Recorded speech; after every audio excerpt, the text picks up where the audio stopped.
반갑습니다. 속소장입니다. 오늘부터는 한국과학기술원 카이스트를 시작으로 포항공대 포스텍, 울산과학기술원 유니스트, 대구 경북과학기술원 디지스트, 광주과학기술원 지스트의 순서로 국내 이공계 특성화 대학 및 과학기술원들의 역사와 인재상에 대해서 세부적으로 분석을 시작해볼 예정입니다. 카이스트 같은 경우는 국내 이공계열의 최첨단 산업들을 이끌어 나갈 수 있는 여러 이공계 최상위권 학생들이 지망하는 4년제 특수대학교입니다. 일반 인문계 고등학교에서는 굉장히 소수의 학생들만이 진학을 할 수 있고 몇몇 자율형 공립고등학교 또는 사립고등학교 학생들 역시 특정 분야의 특출난 재능을 갖고 있는 학생들이 아니면 진학하기가 굉장히 어렵습니다. 이제 앞에 두 학교와 달리 과학고등학교 학생들한테는 커리큘럼 특성상 비교적 진학의 문이 넓게 열려 있는데 대략적으로 성적으로 봤을 때 한 40%에서 50% 구간까지는 카이스트에 지원을 하면 합격할 가능성이 높다고 사정관들이 말하는 경우가 많은 걸로 파악을 하고 있습니다. 물론 카이스트 측의 오피셜은 아니고 석소장의 경험과 과학고등학교에 다녔던 제자 녀석들의 증언을 통해서 도출된 정보이니까 참고용으로만 알아두시면 좋을 것 같습니다. 자, 과학기술원 인재상 분석 컨텐츠는 앞에 인재상 분석 컨텐츠와는 좀 다르게 이공계 특성화 대학 및 과학기술원의 설립 배경을 중심으로 컨텐츠가 조금 진행될 예정이에요. 왜냐하면은 이 과기원 자체가 모두 역사가 짧아요.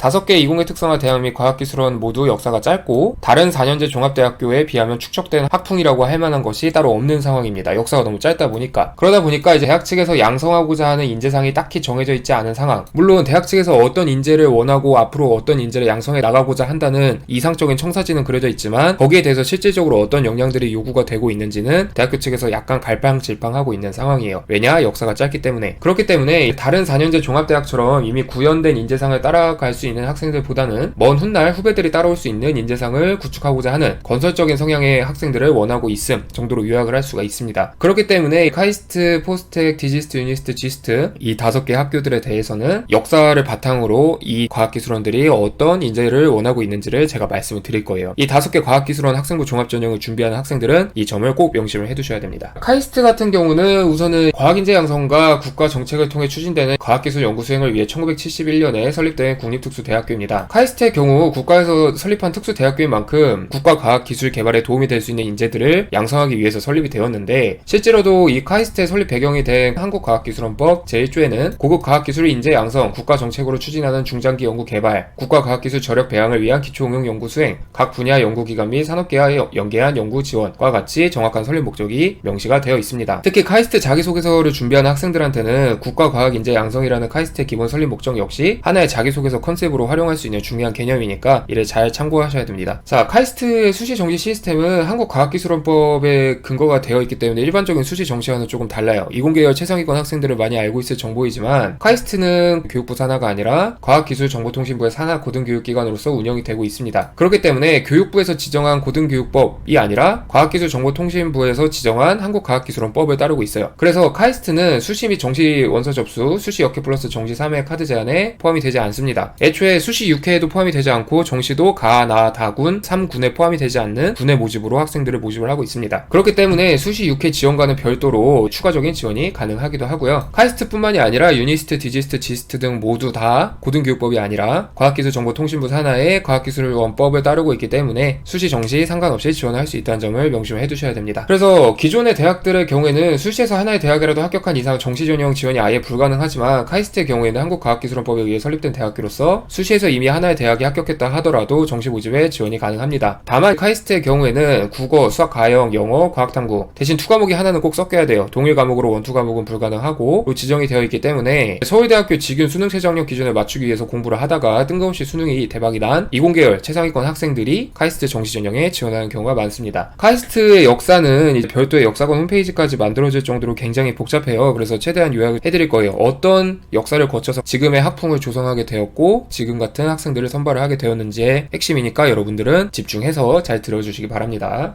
카이스트의 모태는 한국과학원이에요. 카이스, T만 빠졌죠. 카이스로서 1960년대 초 대한민국 경제개발 계획이 본격화되면서 산업발전에 필요한 과학 인력들을 공급하기 위해서 설립된 과학기술진흥 5개년 계획의 뿌리를 두고 있습니다. 그런데 이 과학기술진흥 5개년 계획에 따라서 설립된 것은 카이스가 아니라 한국과학기술연구소 키스트로서 1966년에 설립이 되었지만 당시 국내에는 산업기술 및 과학응용기술의 연구를 소화할 만한 인재 인재를 양성할 수 있는 대학이 없었어요. 그래서 보통 국내에서 좀 똑똑하다 싶은 학생들은 외국으로 대학을 가서 아예 외국에 정착을 하는 문화가 형성이 되어 있었는데, 이로 인한 인재 유출이 굉장히 심각했었고, 이런 인재들을 모셔오기 위해서 키스트에서는 외국에서 공부한 한국인들을 다시 비싼 돈을 주고 모셔와서 스카우트식으로 연구를 진행하고는 했어요. 그런데 이런 스카우트 형태의 연구의 한계를 느낀 키스트는 정부에게 키스트 부설 205개 대학원 설립안을 제안을 했는데, 당시에 이제 교육부인 문교부와 기존의 대학의 교수들에게 퇴짜를 맞고 맙니다. 왜냐? 이렇게 아예 2공계를 특성화 대학원이 설립이 되면은 기존에 설립이 되어 있던 종합대학교의 입지가 약해질 것이 뻔하기 때문에. 그래서 이 카이스트의 설립이 원래는 한번 저지가 됐었다가, 이 학교의 설립에 대해서 굉장히 중요한 역할을 한 것이 설립자인 정근모 박사예요. 1969년 당시 뉴욕 공과대학교 소속이었던 정근모 교수는 키스트 부설 2공계 대학원 설립안을 들고 미 국무성을 방문을 합니다. 그 다음에 미국 국제협조처 처장이었던 해너 박사를 만나서 대한민국의 교육 원조를 요청을 하는데, 당시 정근모 교수가 굉장히 끈질기게 이 2공계 특수대학원 설립안을 주장을 해서 주미 한국대사관에 설립안이 제출이 됩니다. 그 다음에 이를 계기로 기존의 키스트와는 아예 다른 새로운 응용과학기술대학원의 설립이 본격적으로 추진이 되고, 이거에 대해서 국내 교수들이 굉장히 많이 반발을 했어요. 우리 입지가 많이 줄어드니까. 그래서 미국 측에 뭐 교육 원조 중단을 요구하는 진정서를 보낼 정도로 깽판을 부리는데, 온갖 반대를 무릅쓴 정근모 교수의 열정 덕분에 1970년 4월 경제동향 보고에서 이 카이스트의 전신이 한국과학원인 카이스의 설립이 결정이 됩니다. 그래서 교육 원조 일환으로 설립 자금을 지원하기로 한 미국에서는 실리콘밸리의 설립 멤버인 스탠퍼드 대학 명예교수인 터만 박사를 필두로 조사단을 파견하고 총 $600만 교육 지원을 제공하기로 결정을 합니다. 그리고 이를 토대로 1972년 현재 카이스트의 전신인 한국과학원 카이스가 설립이 되는데, 이 카이스의 경우 당시에도 불구하고 수업료 무료와 연구 자율성 보장 등의 파격적인 형태를 통해서 능력 있는 교수와 학생들을 모집을 하기 시작을 합니다. 그래서 뭐로 가든 결과물만 내면 된다는 학풍이 형성이 되기 시작하는데, 당시 카이스트의 분위기가 현재 카이스트의 실용 우선주의 학풍을 구축하는 계기로 작용한다고 보시면 됩니다. 이후 카이스트는 한국과학기술원인 키스트와 잠시 합병이 될 뻔도 했는데 여차저차 고난들을 잘 넘기고 현재는 한국과학기술연구소 키스트, 그리고 한국과학기술대학 키트, 그 다음에 한국정보통신대학교 ICU를 모두 분할 통합해서 현재의 카이스트의 형태가 됩니다. 카이스트의 공식적인 설립 연도는 1972년으로 알려져 있으나 설립한 지 15년이 지난 1986년에 들어서야 학부 신입생을 모집하기 시작한 건 역시 이런 복잡한 역사 때문이라고 알고 계시면 쉽습니다. 그래서 학부를 기준으로 봤을 때 다른 대학교들에 비해선 역사가 훨씬 짧아요. 기껏해야 34년밖에 되지 않은 비교적 젊은 대학교이기 때문에 여러분들이 따라갈 학풍이라기보다는 여러분들이 실질적으로 만들어 나갈 학풍이 굉장히 중요시되는 경향이 있어요. 그나마 다른 과학기술원에 비해서 카이스트가 역사가 제일 길기 때문에 실용주의 우선 학풍이라는 게 구축이 되어 있는 거고, 최종적으로는 여러분이 학교에 어떤 식으로 기여를 하고 국가에서 양성하는 과학인재라는 명목에 맞게 어떤 연구를 진행을 할 수 있는지가 카이스트에서 가장 핵심적으로 보는 평가 요소라고 이해를 하시면 쉽습니다. 자, 카이스트의 인재상은 이제 오피셜로 공지가 되어 있는데 카이스트 홍보 브로슈어에 나와 있어요. 아주 간단하게 이렇게 4가지로 나와 있는데, 과학기술 분야의 전문성을 갖추고 지식탐구가 즐거운 학생, 새로운 분야를 개척하려는 열정과 도전 의지를 가진 학생, 높은 주인의식과 협력 정신으로 국가와 사회에 이바지하려는 학생, 윤리의식을 지니고 인류를 위해 환경을 깊이 생각하는 학생, 이렇게 4가지가 되어 있고, 그 다음에 도전, 창의, 배려라는 3C, 챌린지, 크리에이티비티, 그 다음에 케어링, 이렇게 3C를 강조를 하고 있고, 혁신 전략을 이렇게 4가지로 구축을 하고 있습니다. 그래서 지금부터는 요 핵심 역량과 인재상을 바탕으로 제가 인재상을 하나씩 해석을 해드리도록 할 거예요. 카이스트를 쓰는 학생들은 꼭 참고를 하셔야 될 내용이니까 집중을 해주시기 바랍니다. 우선 첫 번째로 과학기술 분야의 전문성을 갖추고 지식탐구가 즐거운 학생입니다. 카이스트의 첫 번째 인재상인 이 인재상은 카이스트의 설립 목적과 양성하고자 하는 인재의 이상적인 모습을 딱 압축해서 요약해 놓은 것과도 같아요. 순수 학문 연구기관이 아니라 응용학문 중심의 산업연구기관으로 설립된 카이스트의 설립 배경을 고려했을 때, 과학기술 중에서도 특히 순수 학문 분야보다는 응용과학기술 측면의 전문성을 갖고 있어야 함은 물론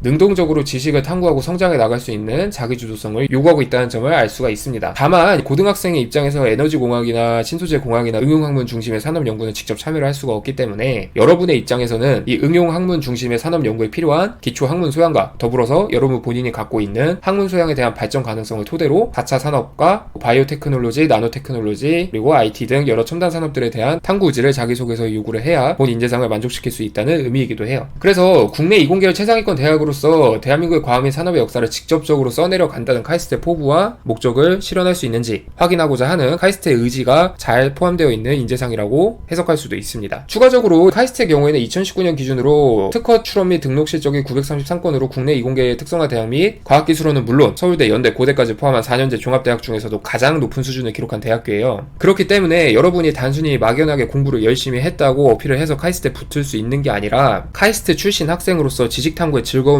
느끼고 적극적이고 능동적으로 활동을 해 나가면서 실질적으로 나라와 카이스트에 도움이 될 수 있는 결과를 낼 수 있는 탐구 역량을 갖고 있는 학생이라는 것을 증빙을 해야 돼요. 카이스트 자소서를 쓰다 보면 선생님 저는 열심히 공부했기 때문에 이것만 중심적으로 밀겠습니다 이렇게 하는 학생들이 있는데, 절대 그렇게 자기소개서를 쓰시면 안 되고 여러분이 어떤 역량을 갖고 어떤 적극성을 갖고 어떤 의지를 갖고 어떤 결과를 이끌어냈는지를 확실히 어필을 해야만 합격 가능성을 높일 수 있다는 것을 기억을 하셔야 됩니다. 자, 두 번째는 새로운 분야를 개척하려는 열정과 도전 의지를 가진 학생이에요. 이 두 번째 인재상 같은 경우는 아까 말씀드렸던 카이스트의 세 가지 핵심 가치 중 3시, 도전, 챌린지와 창의, 크리에이티비티 가치를 모두 포함하고 있어서 그만큼 중요한 인재상이라고도 할 수 있습니다. 카이스트 같은 경우는 이제 무학과 단일학과 제도로 운영이 되고 있는데 이 학과 시스템에 기반이 되고 있는 인재상이기도 해요. 여러분이 기초 역량을 다 익히고 난 뒤에는 어떤 분야로든 여러분의 의지와 열정을 표출을 해내라, 이런 게 바로 무학과 시스템의 설립 의도인데 그게 인재상에 굉장히 잘 들어가 있죠. 다만 여기에 대해서 지원자가 어떤 고등학교에 재학 중인가에 따라서 강조할 수 있는 요소가 조금 달라질 것 같아서 간단하게 말씀을 드릴게요. 과학고등학교에 재학 중인 학생들은 이미 수학 및 과학 분야의 학업 역량이 어느 정도 증빙되어 있는 경우가 많아요. 이미 대학교 학부 수준, 1학년 수준의 수학과학 역량을 어느 정도 습득하고 있는 경우가 대부분이기 때문에, 그렇기 때문에 이 과학고등학교 학생들의 경우에는 학업적 도전 및 창의 역량보다는 그 과고생의 인프라를 활용한 팀 프로젝트나 탐구 프로젝트 등에서 여러분이 어떤 아이디어를 내고 이게 어떤 문제를 해결했는지, 이 문제 해결 역량 중심의 도전 및 창의 역량을 강조를 하는 것이 좋습니다. 그래서 실제로 작년에 합격했던 과학고등학교 학생들의 경우에는 교내 탐구 프로젝트 내에 자체적인 앱 개발 혹은 알고리즘 개발 경험이 면접에서도 굉장히 많은 질문을 받을 정도로 좋은 평가를 받았었어요. 단순히 새로운 지식을 탐구하는 데서 만족감을 느끼는 학생들보다는 이미 알고 있는 지식들을 토대로 문제 해결 역량을 어필하는 것이 합격 가능성이 높습니다. 반면에 자율고등학교 및 일반 인문계 고등학교에 재학 중인 학생들은 이 탐구 프로젝트나 팀 프로젝트의 인프라가 과거에 비해서는 약간 부족한 게 사실이기 때문에 학업적 도전 및 창의 역량들을 충분히 어필해낼 수가 있어요. 어차피 특수 목적 고등학교가 아니면 할 수 있는 실험들이 거의 다 똑같다는 의미이기도 해요. 인프라가 다 비슷하기 때문에. 그렇기 때문에 과학고등학교 수준으로 끌어올리기에는 인프라 구축이 안 돼 있는 학생들이 많을 뿐더러 학생들의 학업 수준도 비교적 뒤처지기 때문에 다들 비슷한 수준의 프로젝트들을 언급할 것이 뻔한 상황에 동참할 바에는 자율고등학교 또는 일반 인문계 고등학교 특유의 성실성과 학업적 다양성을 토대로 여러 학업적 지식들을 확장시키기 위해서 노력한 경험을 어필하는 것을 추천을 드립니다. 특목고는 팀 프로젝트나 아니면 탐구 프로젝트 중심으로, 자율고등학교나 일반 고등학교 같은 경우에는 학업 역량을 중심으로 어필을 하면 된다는 의미이기도 해요. 그 다음에 높은 수준의 의식과 협력 정신으로 국가와 사회에 이바지하려는 학생인데, 이것은 간단해요. 아까 제가 말씀을 드렸다시피 카이스트는 국가 주도의 응용산업 연구 특성과 국립대학으로서 대한민국의 과학기술 선도를 위해 설립된 대학이기 때문에 당연하게도 한국의 과학기술을 선도한다는 높은 주인의식과 국가 및 사회에 이바지하고자 하는 과학자로서의 이타성을 중요시 여기고 있습니다. 그렇기 때문에 카이스트에 지원하는 학생들은 본인이 관심을 갖고 있는 분야나 연구하고자 하는 분야가 공익을 위해 어떻게 활용될 수 있는지 로드맵을 그리고 그것을 자기소개서에 어필을 할 수가 있어야 돼요. 만약에 공익을 위한 연구보다는 개인적인 흥미나 호기심을 위한 연구가 학생의 지원 동기로 어필이 된다면 카이스트 측에서는 일반 종합대학교나 갈 것이지 왜 국가과학기술원에 오려고 하는 거지? 라는 의문을 가질 수도 있어요. 이 부분을 조심을 좀 하셔야 됩니다. 자, 그 다음에 마지막으로 윤리의식을 지니고 인류를 위해 환경을 깊이 생각하는 학생, 이렇게 나와 있는데 카이스트뿐만이 아니라 모든 이공계열 단과대학에서 중요시 여기는 과학자로서의 윤리의식이기도 해요. 그런데 이 과학자의 윤리의식 부분은 굉장히 이야기할 거리들이 되게 많기 때문에 차후에 다른 콘텐츠를 통해서 조금 더 자세하게 말씀을 드리도록 하겠습니다. 그래서 카이스트의 4가지 인재상에 대해서 제가 말씀을 드렸는데, 카이스트는 말 그대로 대한민국의 근현대 산업교육의 역사라고도 할 수가 있어요. 설립 배경은 물론 설립된 이후부터 현재까지 국가 주도로 세워졌고, 여러 산업교육기관이나 산업전문기관들을 통합하고 폐합시키면서 대한민국의 유일무이한 과학기술원으로 자리를 잡으려고 하고 있습니다. 그렇기 때문에 카이스트에 지원하는 학생들도 최상위권이어야 하고, 카이스트에서 선발하는 학생들도 적어도 한 분야에 있어서는 영재의 소리를 들을 만한 학생들이라는 점을 여러분들도 꼭 인지를 하셔야 됩니다. 그러면 오늘 카이스트 인재상 분석은 여기까지 하도록 하고, 다음 시간에는 과학기술원은 아니지만 종합대학교로서 카이스트와 어깨를 나란히 하고 있는 포항공대에 대해서 한번 이야기를 해보도록 하겠습니다. 감사합니다.